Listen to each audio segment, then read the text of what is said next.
can see what we want to understand is this disconnect arising from IEBC.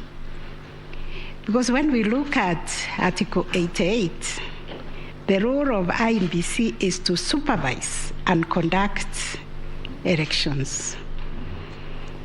I do not want to repeat this question.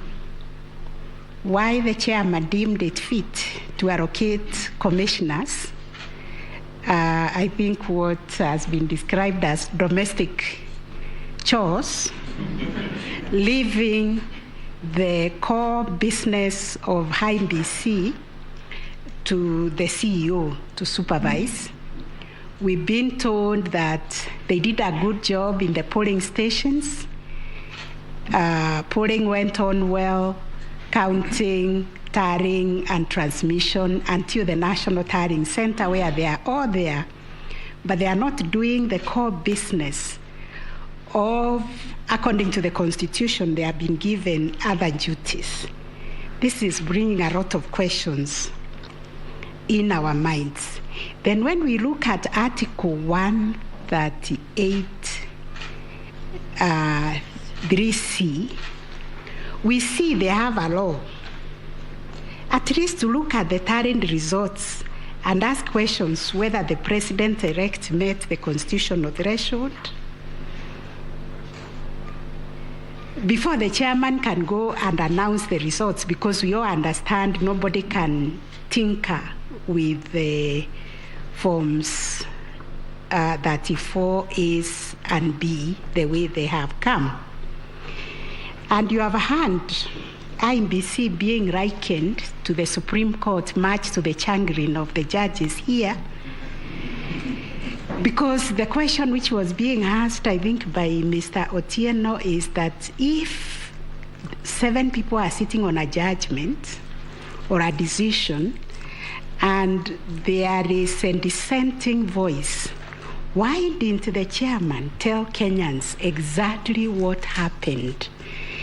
That we conducted this election, we came to the National Tallying Center, we have these results, but some of the colleagues have a dissenting voice. They will tell Kenyans why they are dissenting.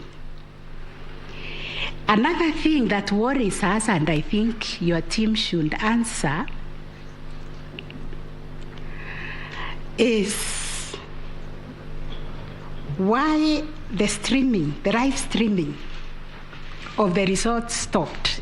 Because if Kenyans were able to follow the streaming from the beginning to the end, which was being done in the spirit of accountability and stability and transparency, then the rhyme which we were being told of the pige ponki would not arise, because there would have been no confusion. We know this is how things are happening, and therefore maybe the losing candidate who is being called to go to the National Tallying Center can decide not to go, because they know already the results they are on the screen.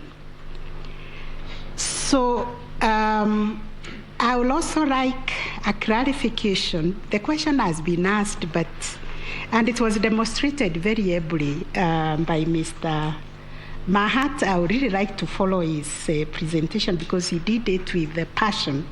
Mr. Kirago Kemani also did it, but I think I want you, Mr. Mahat, to, just demonstrate how the forms 34A that were attached to the affidavits of the respondents were photoshopped.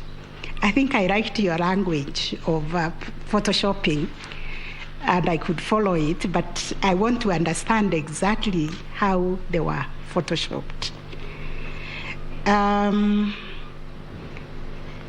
I think that is what I would like to ask.